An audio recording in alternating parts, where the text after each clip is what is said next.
Ineos are confused what to do. Do you let go of Erik ten Hag?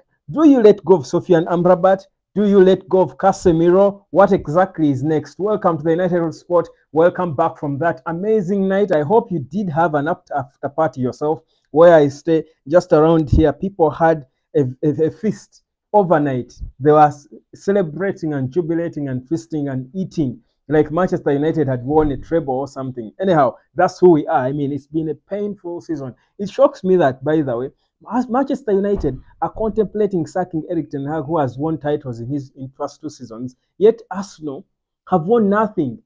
What exactly? What are their ambitions? I think it's not right for us to compare ourselves to Arsenal, honestly. Anyway, their title is always beating us, not so. So they won a title this season. Arsenal's trophy is always beating Man U. So for them, they will be happy because they beat us.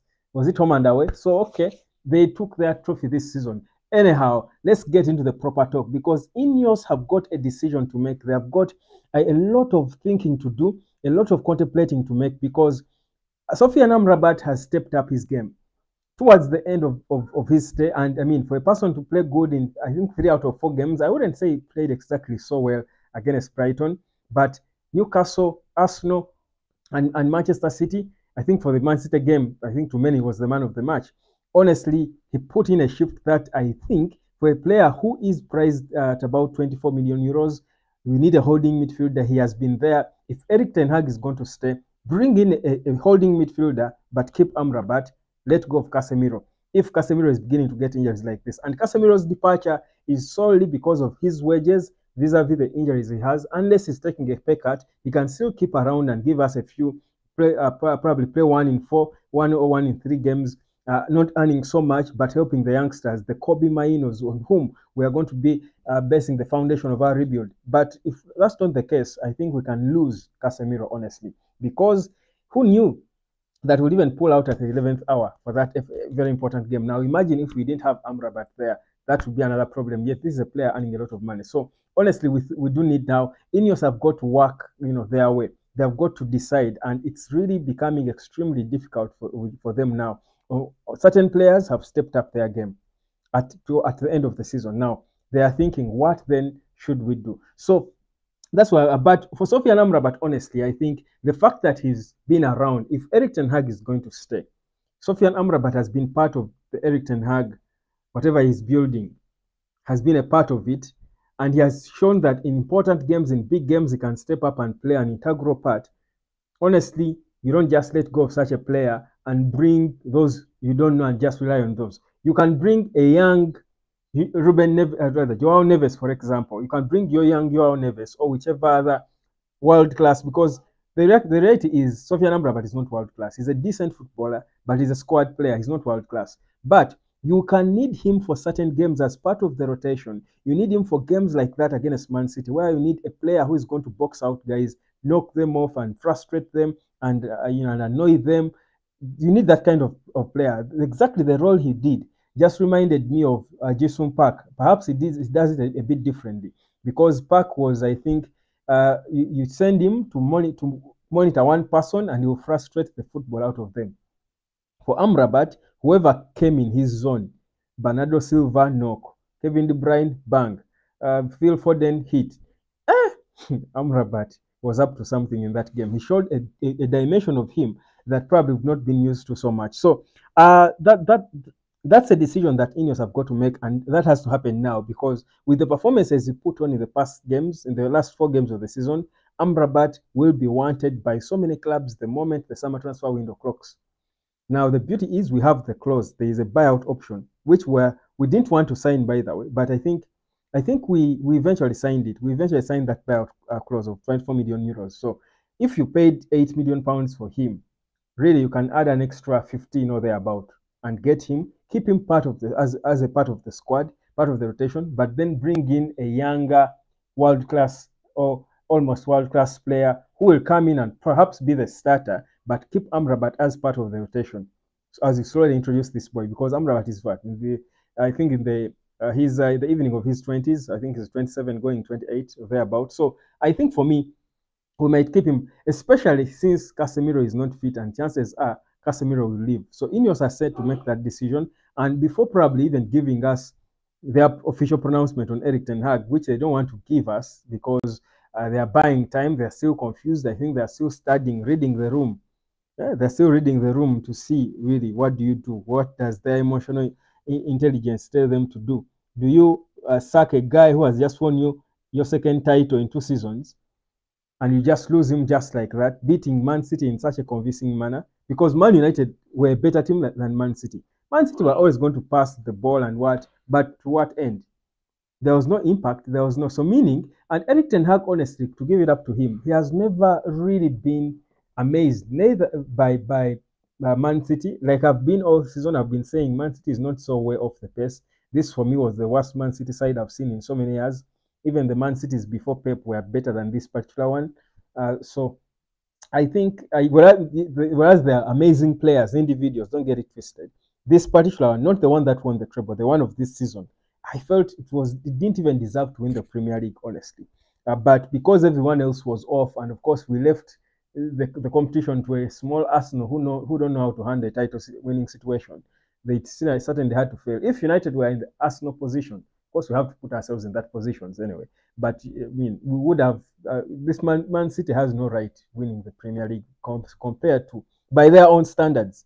They have had better teams, but anyhow, so they won the league, but they were hoping they would snatch the double. Erik ten Hag, with his first game with just a significant part of his main players, humbles them convincingly. Shows you that this guy perhaps has something in him, and maybe the call, the plea of giving him one more year to see when things are changed, when these players who don't want to play are let go of, when you bring in a new players, a new transfer window, you give him that time and see what he can do, because he seems to be confident in himself, in what he does. He was talking about how these British media, as they always do, are trying to nag him about again being sacked and all. And he's saying, if they don't want me, let them. I will go elsewhere and still win trophies because that's what I do in my career. Wow, what the arrogance came out, and it had to. I mean, this guy has been bottling a lot of things, honestly, from journalists and we people here online and what have you. But not that he should know this is Man United and the expectations are high. You have an amazing game like that, we will praise you. Next game, if there was one, you have a poor game, we will be the ones to hit you. And he said it himself. Have a good season, you're praised. You have a bad season, they hit you. I think that's the nature. There are no feelings in this. Though some people have been taking it a notch higher.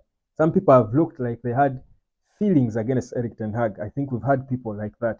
And that didn't look good at all. But Ineos now are set to make their decisions. But I think first, before they get to the manager, they are first going to sort the player situation, because there are some players who are now almost surplus to requirements. The likes of Anthony, really, we know that it has failed. We can't force it. I think it is done. There is only one way for him to head, either out on loan because of his contract. It might be difficult to get a club that will sign him, and himself, accepting to leave. And he's only 23. Really, he's a young player, so you can loan him out and hope that perhaps he can step up his game and return from his loan and try to be part of the team. Players like Donny van de Beek certainly have got to leave. Players like Christian Eriksen, but at least these players are leaving with medals that they failed to win. Look at a player like Christian Eriksen, with all the football he played at Spurs, where I thought he played his best football, never won a single title there. So you think really it's a good way to live. Rafael Varane has won everything, but he will feel happier probably winning that FA Cup than he ever did winning the 4 Champions League titles with Real Madrid, because of the power of the club, the passion you get when you join Man United. And that's what defeats logic to many of us. If you see some of these players who are not fighting for the badge, you're thinking, do they feel the honor of wearing this Man United badge? Do they feel it? Varane knows it. And he will tell you, I'm sure later on he will drop interviews talking about how it's better to be a Man United player than it ever was to be a Real Madrid player. Yet these are the 2 biggest clubs in the world. Some say Real Madrid is bigger. I still insist Man United is the biggest club in the world. But anyhow, so that's the decision Ineos has got to make. Now I think the decision now Ineos makes depends also on how much money they have. We do know that they don't have so much money to spend, so they will be relying on swap deals. And so if you have a cheap Amrabat who you can get cheaply, you don't have a budget, he's proving that he can play football, you're still keeping a manager who knows how to work with him, then what do? Keep him. Don't lose him to a Fulham or in Newcastle, all these other clubs that we want to sign him, Crystal Palace, name them. So many English clubs will want to keep Amrabat in the Premier League. He can't just leave the Premier League just like that. So I think for me, there is a decision there to make, and Ineos is about to make that. Now, the other issue we have, and again, people might be blind to this, but the reality is, good as he is, and we saw how important he was, Lisandro Martinez, when he was in that game. Martinez is not fully fit. That's the reality. He was put off, still not okay. So what then do you do with Martinez? You need a solid backline. You need a left-footed centre back. Is Martinez ever going to be 100% fit?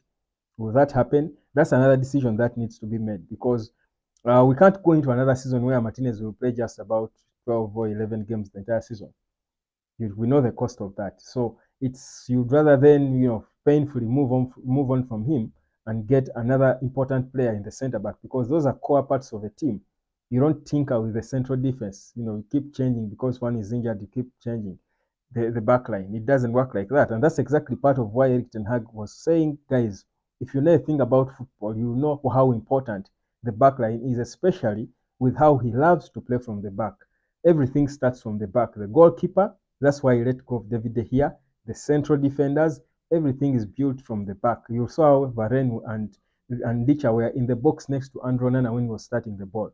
That is how the modern game is. So you need centre backs like that, and you need natural-footed players in natural positions. So if Licha is not going to be there for a significant part of the season, Erik ten Hag talks about how this squad needs a little boosting, and if players stay fit, they can push for top 4.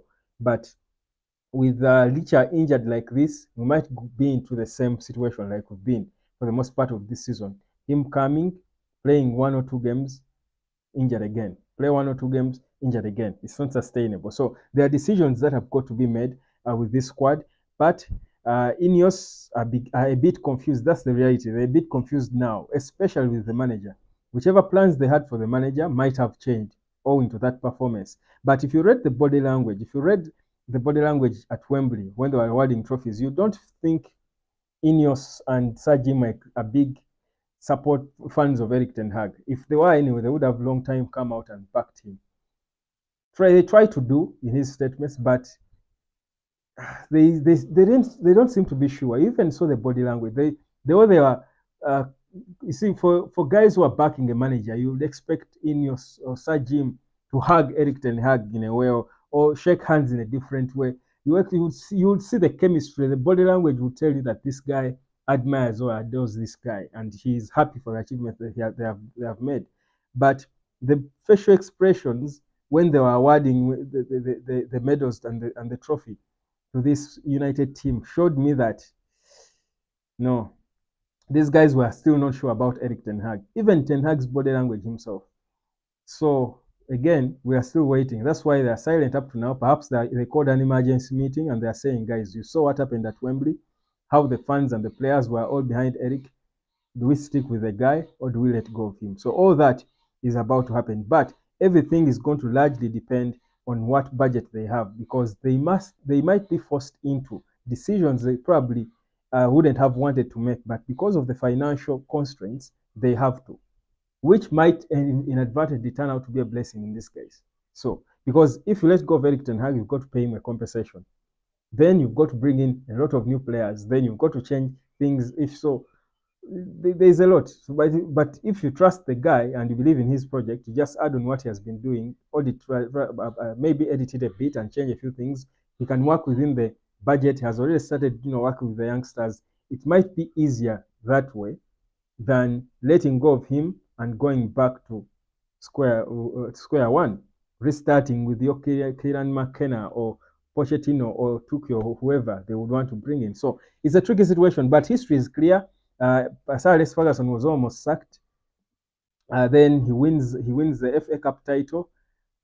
He's kept. Next season, he's winning the Premier League. And if you go by the law of averages, honestly, won the Carabao Cup, reached the FA Cup final, beaten, third in the league. Second season, wins the FA Cup, 8th in the league. For reasons we know, it was a marathon and we had so many injuries, more difficult.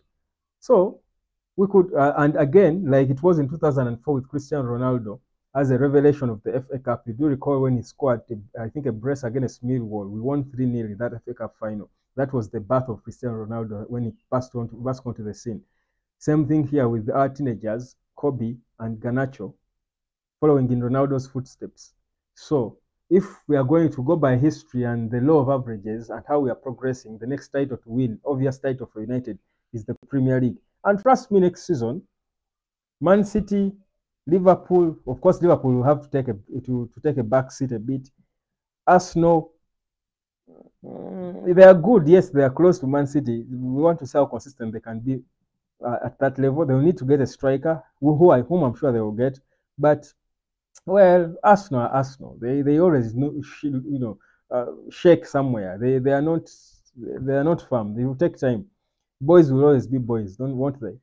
Then Man City will always be in the conversation. Trust me, Man United can easily sneak into that space if we make the right signings. Honestly, if we could, struggle with these injuries and still finish the way we did, honestly, we are not so way off these bigger so-called better clubs than us. So we can still be in the title conversation. Trust you me, at the start of the season, I will be here giving my prediction at the start of the season, and I bet you Man United will be in the title conversation. I'll put it there. Subscribe. My name is Webb. I'll catch you later.